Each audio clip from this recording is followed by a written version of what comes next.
එක. ඒ තමයි 2026 මගේ ඉයර් ප්ලෑන් එක.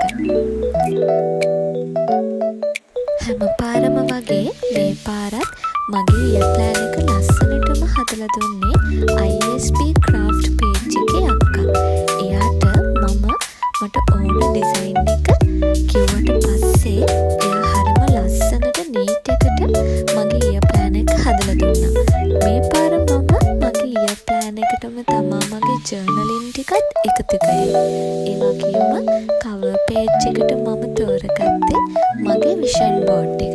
මම මේ අවුරුද්දේ කරන්න හිතාගෙන ඉන්න හැම එකක්ම මේ ප්ලෑන් එකේ තියෙනවා.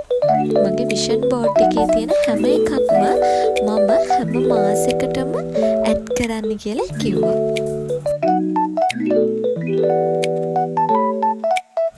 ඉතින් මේ අක්කා හරිම ලස්සනට කලර්ස් ටික මැච් කරලා මට ඒ පොත හරි ගස්සලා දුන්නා.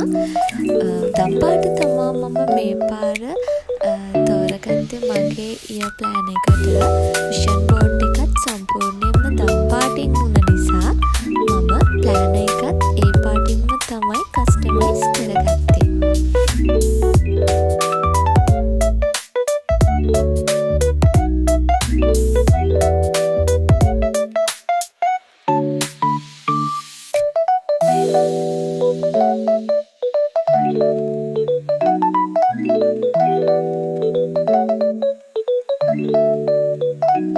විශේෂම හේතුව තමා මම කියන්නේවත් නැතුවම සෙප්ටැම්බර් මාසෙට අක්කා මෙන්න මේක ඇඩ් කරලා තිබ්බා. මගේ ග්‍රැජුවේෂන් එක තියෙන්නේ නම් සෙප්ටැම්බර් වල. ඒකත් හරියටම එයා මේ මාසෙටම ඇඩ් කරලා තිබ්බා. මම කියන්නේවත් නැතුවම.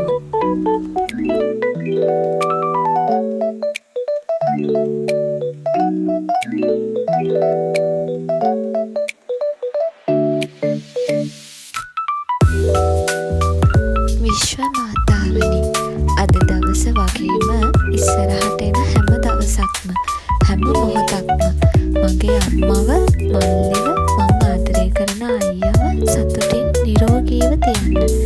එයාලගේ හීන හැබෑ කරලා දෙන්න.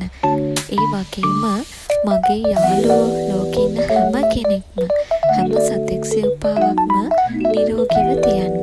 විශ්ව මාතාවනි, ඔබට අනේක වාරයක් ස්තුතියි.